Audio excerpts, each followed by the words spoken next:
Namangandagi qabristonda katta yong'in sodir bo'ldi.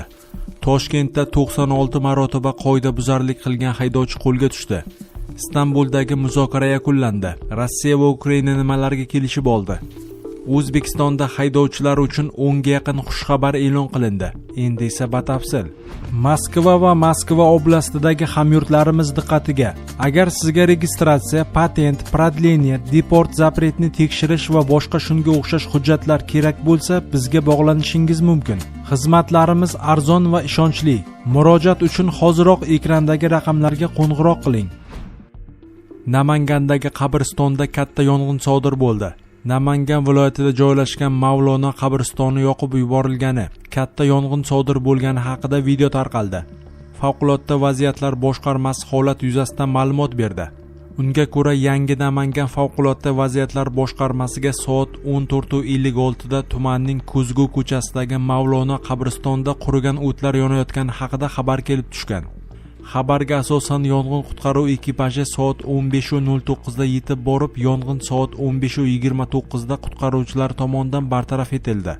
Yong'in natijasida qabriston hududidan 50 kvadrat metr joyi yonib zararlangan.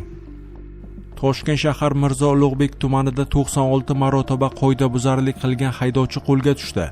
Bu haqda Yo'l harakati xavfsizlik xizmati xabar berdi. Ma'lum qilinishicha, Mirzo Ulug'bek tumanida xizmat olib borayotgan yo'l patrul xizmati xodimlari Cherry avtomashinasini to'xtatib tekshirgan. Shunda haydovchining 2024-yil 28-maydan bugungi kunga qadar 96 marotaba qoidabuzarlik sodir etgani aniqlangan. Transport vositasining qarzdorlik summasi 28 million so'mni ko'rsatmoqda. Hozirda mashina vaqtincha saqlash uchun jarima maydonchasiga joylashtirildi. Istanbulda 16 may kuni Rossiya va Ukraina delegatsiyalari o'rtasida 2022-yil bahoridan beri birinchi muzokaralar o'tkazildi. Reuters agentligi Turkiya va Ukraina diplomatik manbalariga tayanib, Istanbuldagi Rossiya va Ukraina o'rtasidagi muzokaralar yakunlangani va ular taxminan 2 soat davom etganini xabar qildi. Reuters agentligining Ukrainadagi diplomatik manbasiga ko'ra, Rossiya delegatsiyasi Istanbuldagi muzokaralarda qabul qilib bo'lmaydigan talablarni ilgari surgan. Xususan, Kiyev o't ochishni to'xtatish uchun o'z hududidan, ya'ni qisman Rossiya tomonidan bosib olingan hududdan qo'shinlarni olib chiqish kerak. Hozirga qadar e'lon qilingan yagona kelishuv Ming formulasi bo'yicha harbiy asirlarni almashtirish. Bu haqda jurnalistlarga dastlab Ukraina delegatsiyasi rahbari Rustem Umerov, keyin esa Rossiya delegatsiyasi rahbari Vladimir Medinskiy ma'lum qildi. Shuningdek, Medinskiy muzokaralardan so'ng tomonlar har biri kelajakdagi ehtimoliy o't ochishni to'xtatish bo'yicha o'z qarashlarini taqdim etishiga kelishib olgani va shundan so'ng muzokaralar qayta boshlanishini aytdi. Bundan tashqari, Medinskiyning so'zlariga ko'ra, Ukraina tomoni davlat rahbarlari o'rtasida to'g'ridan-to'g'ri muzokaralar o'tkazishni so'ragan va Rossiya vakillari bu so'rovni inobatga olgan.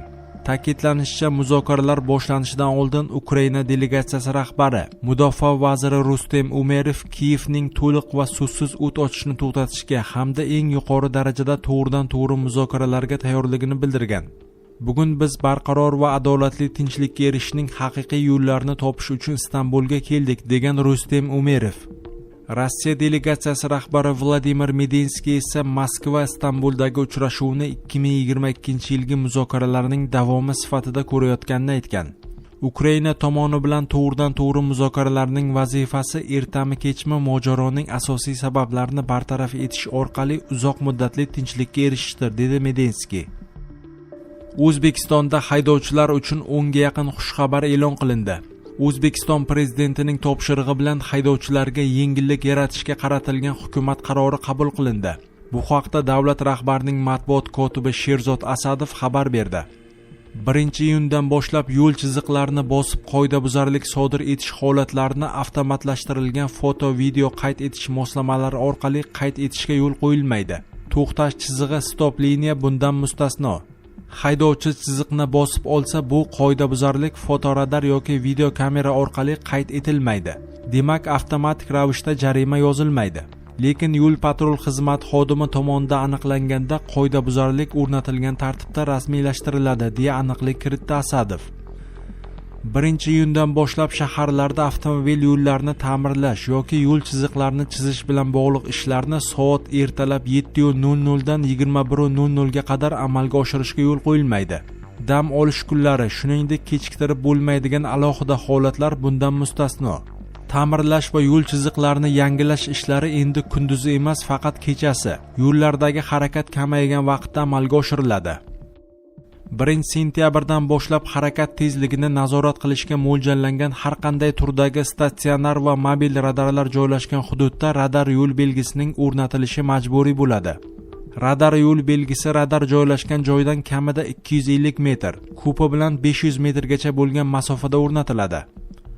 Bugundan boshlab soat 23:00 dan tongi 6:00 ga qadar yo'nalishli transport vositalari uchun alohida ajratilgan tasmalarda boshqa transport vositalarining harakatlaninishiga ruxsat berildi. Bungacha avtobuslar harakati uchun ajratilgan, ya'ni A harfli tasmalarda boshqa transport vositalarining harakatlanishi hozirda taqiqlangan edi. Soat 23:00 dan boshlab deyarli barcha avtobus yo'nalishlari o'z ishini tugatishni hisobga olib, hamda qo'shimcha qulaylik yaratish maqsadida boshqa transport vositalarining tungi paytda tongi soat 6:00 ga qadar ushbu tasmalarda harakatlanishi mumkin bo'ladi va bu qoidabuzarlik hisoblanmaydi, deyiladi rasmiy izohda. Maktab va bog'chalar atrofidagi yo'llarda soat 19:00 dan tongi 7:00 gacha bo'lgan vaqt oralig'ida, shuningdek dam olish va ta'til kunlarida ushbu aholi punkti uchun ruxsat etilgan umumiy tezlik chegarasigacha oshirib harakatlanishga ruxsat berildi. Ma'lumot uchun 2022-yil apreldan e'tiboran maktab va bog'chalar atrofidagi yo'llarda 300 metrgacha bo'lgan masofada tezlikni 30 km/soatdan oshirish taqiqlangan. To'xtash taqiqlangan va to'xtab turish taqiqlangan yo'l belgilarining maqsadga muvofiq o'rnatilgani nuqtai nazardan to'liq qayta ko'rib chiqiladi. Zarurat bo'lmagan joylarda o'rnatilgan yo'l belgilari demontaj qilinadi. Shuningdek, bu belgilarning amal qilish vaqtini ko'rsatuvchi qo'shimcha axborot belgilari o'rnatiladi. Bu belgilarda ko'rsatilgan amal qilish vaqtidan tashqari paytda transport vositalarining tegishlicha to'xtashi va to'xtab turishiga ruxsat berildi.